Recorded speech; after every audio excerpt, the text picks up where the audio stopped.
Joseph Thomas is a fixture around the SCC Music Building, playing in jazz ensembles and generally being an open, accessible guy people can talk to. But it was his dedication, devotion, and drive to master his saxophone and his classwork that led him to being selected this year's winner of the George Benson Scholarship. I have finally realized within myself that I have a sense of self-discipline that I didn't think I had before.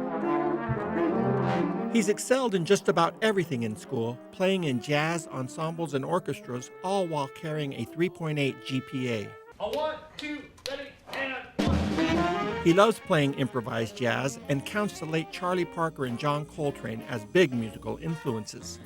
But he's also interested in many genres of music, including electronic dance music. I really think it's a weird instrument as being an adult now and like looking at it, but I've been playing it for so long and like it's disciplined me and it's become like just a part of like my daily life. He began playing sax in the 5th grade at the urging of his grandmother. She loved smooth jazz and wanted him to become the next Kenny G. Thomas was on board with that idea until he heard Parker and Coltrane, and it reignited his love of improvised jazz. You know, you have to have a certain personality to be a good jazz musician. You have to be willing to take chances and just let it all hang out there, and he's got no problem with that. Thomas almost didn't follow his calling.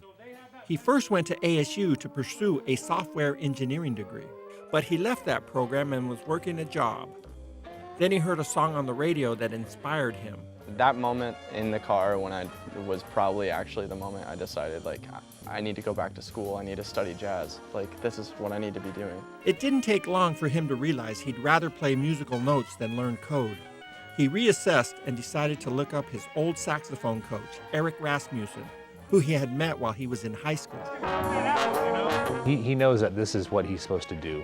You know, as scary as it is to be a musician in this day and age in terms of economics and the competition out there, he knows that I think to truly be happy, he needs to embrace what he's good at and what he's passionate about. His instructors agree his smarts, drive, and commitment will help propel him in the music industry, whether as a performer, educator, or both. I can see him doing a combination of things, not only being a performing musician, but maybe even an educator. Thomas already works part-time with the Campo Verde High School Band, inspiring jazz students there.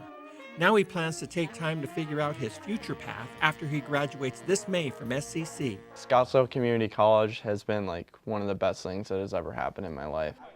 I really highly appreciate all of my mentors here. They've changed my life in their own special way, each of them.